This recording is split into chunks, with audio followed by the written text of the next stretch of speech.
बच्चों, आज के वीडियो में आप सभी का हार्दिक स्वागत। आज हम आपसे हिंदी साहित्य के इतिहास से जुड़े हुए दूसरे भाग के विषय में चर्चा करेंगे, जो आपके सामने लिखा हुआ है। यह कक्षा 9 और 10 के लिए अत्यंत उपयोगी है। परीक्षा की दृष्टि से जरूर परीक्षा में कुछ न कुछ इसमें से पूछा जाता है। इसी के साथ साथ हम आप लोगों से कहना चाहेंगे कि सभी लोग जो भी वीडियो विद्यालय की ओर से हमारे सहयोगियों की तरफ से शेयर किए जा रहे हैं, आए दिन हम लोग कोई ना कोई वीडियो बना करके आप तक पहुंचाने का प्रयास कर रहे हैं, जिसे आप ज़्यादा से ज़्यादा देखें, शेयर करें, ताकि आपके सहयोगी अन्य सहयोगी भी उससे लाभान्वित हो सके। और जब उसमें यदि कोई समस्या आती है तो उस समस्या के लिए आप कमेंट करें। कमेंट जो भी आएगा, अगर कोई चीज़ समझ में नहीं आती है तो सीधे आप उनसे भी संपर्क कर सकते हैं या कमेंट के माध्यम से, तो उसका समाधान हम अगले वीडियो में करने का हर संभव प्रयास करेंगे। इसी के लिए हम आपसे कहते हैं, हमारा निर्देश है कि जो भी वीडियो आपके सामने प्रस्तुत हो रहे हैं उन्हें देखें और कापी पेन लेकर के बैठें और उसे लिख करके उसकी कापी बनाएं, ताकि विद्यालय खुलने पर आपकी कापी देखी जाएगी। समय की कमी के कारण ऐसा संभव है, इसीलिए ऑनलाइन पढ़ाई की जा रही है। आप जो भी समय की कमी के कारण, देखिए देश महामारी के संकट से गुजर रहा है, इस कारण ऑनलाइन की व्यवस्था सरकार की ओर से सुनिश्चित की गई है, जैसा सभी विद्यालय कर रहे हैं। हम लोग भी उसी से जुड़े हुए हैं। आपका नुकसान न होने पाए इसलिए ऐसा किया जा रहा है। तो ज़्यादा से ज़्यादा समय देख करके आप वीडियो को देखें, शेयर करें और कमेंट जरूर करें। जो भी हो, आपकी समस्याएं दूर की जाएंगी। ठीक है, घरों में रहिए, सुरक्षित रहिए, इसी का ध्यान रखते हुए ये सारी व्यवस्थाएं हैं। इसी के आगे आज के वीडियो में आप देखिएगा भक्तिकाल। एक तो आप जानते हैं ये हिंदी काल विभाजन का दूसरा काल है और कब से कब तक रहा। इसका समय सन 1343 से 1643 ईस्वी तक रहा है। और इसके आगे चल कर के कितनी शाखाएं हुई, उन शाखाओं में आगे फिर शाखाएं हुई और उन शाखाओं के प्रमुख प्रवर्तक कवि कौन कौन से हुए हैं, उन्हें हम किन नामों से जानते हैं और उनके प्रसिद्ध ग्रंथ कौन कौन से हैं। तो आइए आगे देखिएगा। भक्तिकाल की प्रमुख 2 शाखाएं हैं। एक शाखा है निर्गुण भक्ति शाखा, एक शाखा है निर्गुण भक्ति शाखा। निर्गुण भक्ति शाखा और दूसरी है सगुण भक्ति शाखा। दूसरी है सगुण भक्ति शाखा।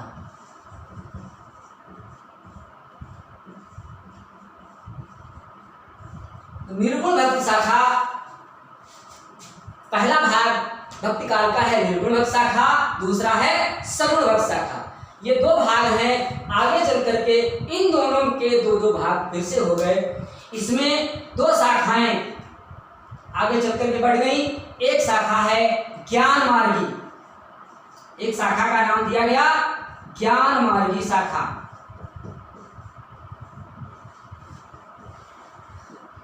और दूसरी शाखा का नाम दिया गया प्रेम मार्गी शाखा।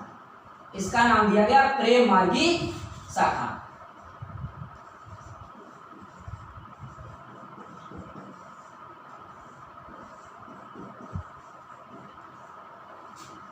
निर्गुण शाखा की 2 शाखाएं विभाजित हुई। एक शाखा का नाम है ज्ञान मार्गी शाखा और दूसरी शाखा का नाम रखा गया प्रेम मार्गी शाखा। तो ज्ञान मार्गी शाखा के प्रमुख प्रवर्तक कवि ये हैं संत कबीरदास जी। संत कबीरदास जी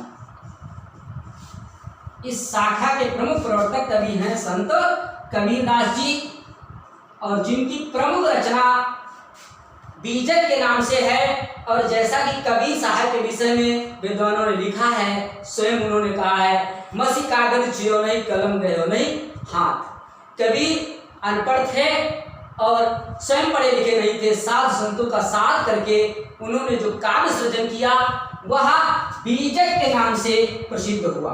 उनकी रचना का नाम है बीजक और उसके 3 भाग हैं। एक भाग है साखी और दूसरा भाग है सबद। साखी, सबद और तीसरा भाग है रमैनी।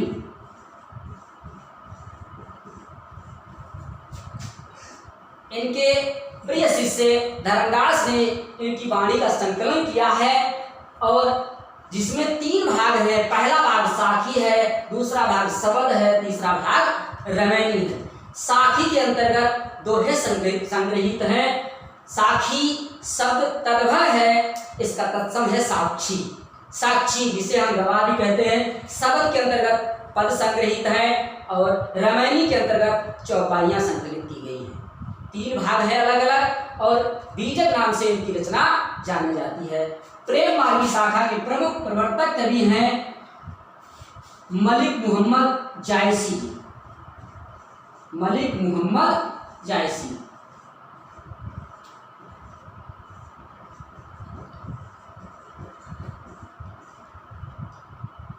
यह सूफी संत के नाम से प्रसिद्ध हुए और इनकी सबसे प्रसिद्ध रचना है जिसे आप सभी जानते भी होंगे, इससे पहले भी हमने बताया है आपको। इसका नाम है पद्मावत। यह इनकी रचना है। रचना का नाम है पद्मावत।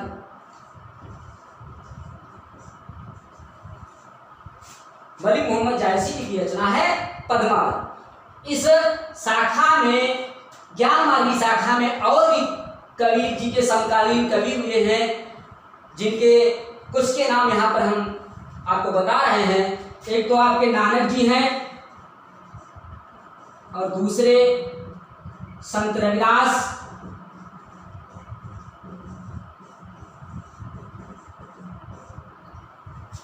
मलुकदास,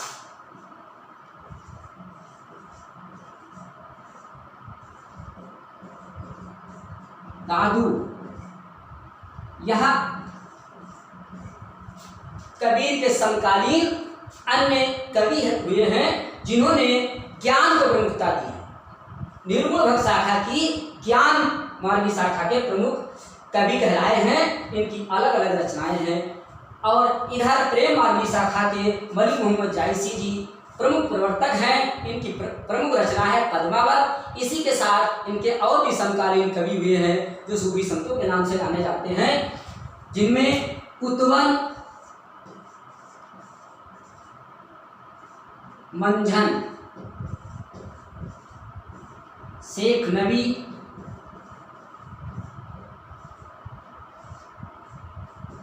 उस्मान आदि यह प्रमुख प्रवर्तक कवि माने जाते हैं।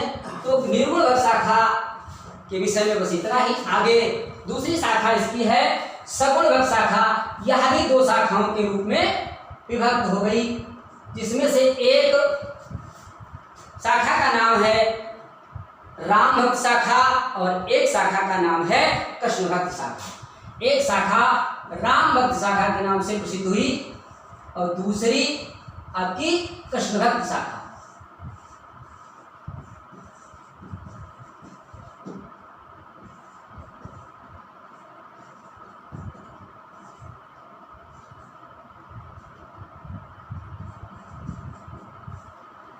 एक शाखा का नाम राम भक्त शाखा रखा गया और दूसरी कृष्ण भक्त शाखा। इसमें समाज में ज्ञान और प्रेम दोनों की जब कमियां नजर आई तो अन्य संतों ने सगुण का सहारा लिया। निर्गुण में जिसका वह परमात्मा जिसका कोई आकार नहीं है, रूप नहीं है, उसके विषय में चर्चा करते थे और इसमें प्रेम की प्रधानता थी।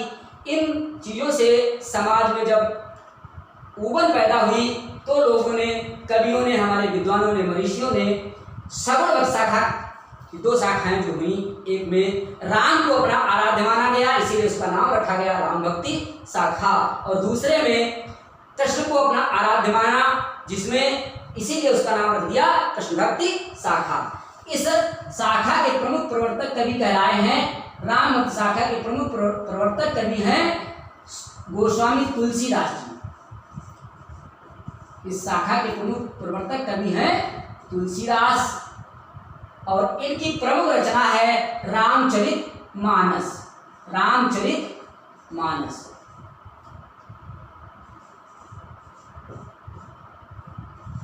मानस के नाम से प्रसिद्ध हुई। आगे आप देखिए कृष्णभक्त की शाखा के प्रमुख प्रवर्तक कवि हैं सूरदास जी। इस शाखा के प्रमुख प्रवर्तक कवि हैं सूरदास जी, और जिनकी प्रसिद्ध रचना है सूरसागर। सूरसागर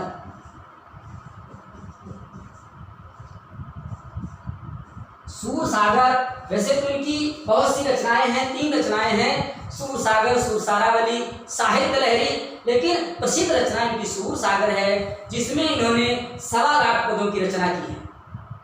ऐसा माना जाता है कि सूरदास जी ने 1.25 लाख पद सृजित किए हैं, और जो सूरसागर के नाम से प्रसिद्ध हुआ है।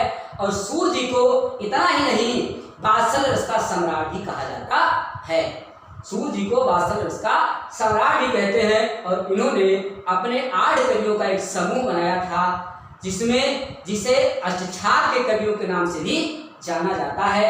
अष्टछाग के कवियों के नाम हैं नाभादास, कुंभनदास, नंददास, परमानंद दास, छीत स्वामी, गोविंद स्वामी। ऐसे करके यहाँ अष्टछाग के कवियों के नाम से प्रसिद्ध हैं। और रामभक्त शाखा में गोस्वामी तुलसीदास के अन्य सहयोगी समकालीन कुछ कवि हैं।